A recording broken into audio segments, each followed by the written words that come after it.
Cork's new music station, Red FM. That's Ellie King and X's and O's. More music. We are live here in the Metropole Hotel. It's been a busy afternoon for you, David Gray, because you've been doing interviews next door, the press room and that. Tell us, it is the 20th anniversary of White Ladder.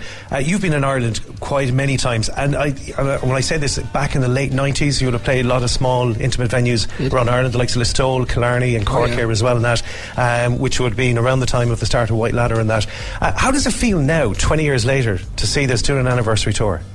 It feels amazing. I mean, I've felt for a little while now that the good feeling that was out there has really been coming back my way. You know, it wasn't like in the wake of White Ladder, it was so ubiquitous.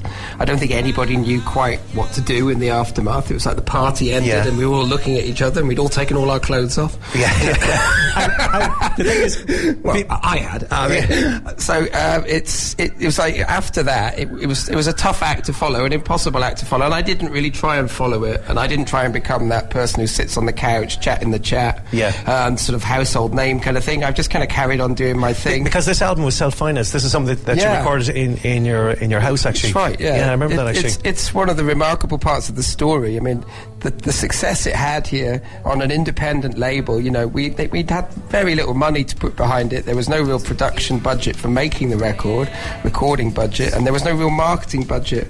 We literally just sort of put it out and got a bit of press, started to play, and it began to sell and took on this sort of life of its own. We could tell, I'd say, from pretty much the very first show on the White Ladder tour, November 1998, just outside Sligo, just the way that people reacted to Sail Away, Babylon, Please Forgive. We just knew, hang on, there's something going on.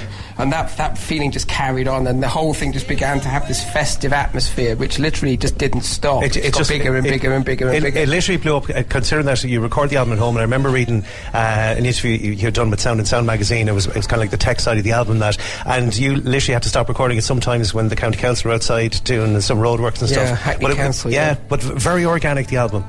Totally, yeah. We made it with next to nothing. We had a couple of microphones, and not expensive ones either. A sampler, a little 8-track recorder, computer, keyboard, a couple of guitars. That was it.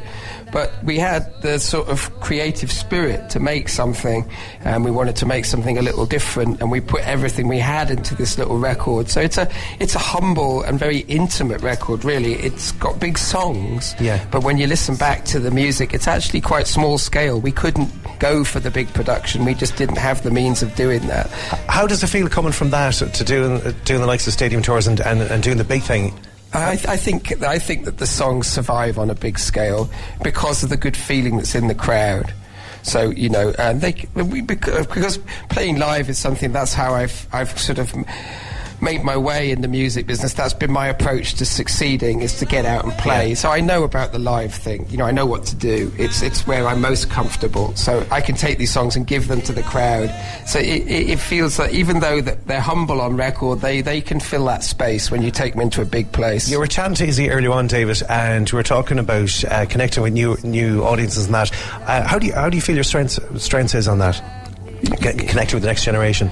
Well, I mean, it's hard. It's a hard thing to gauge. It's always lovely to hear when younger people, you know, are excited about your music. It's a hard thing for me to gauge how many of them there are out there, and how alive. At that Marquee show last summer, I looked out and I could see loads of young people singing along, and it's just a wonderful thing. Because you don't want the thing to shrivel up like you're shriveling up. You want it to keep going. Absolutely. Well, come here. We look forward to seeing you in Cork, Irish Independent Park. Tickets are going on sale this Friday. Thank you for coming in, chatting to us. And we're going to have one of your songs from White Ladder coming up sometime before 4. So we're going to give a chance to listeners to win some tickets. David, thank you very much for coming in to us. That's David Gray, of course, announced at 1 o'clock today, Irish Independent Park for next summer in Cork. We're live from the Metropole.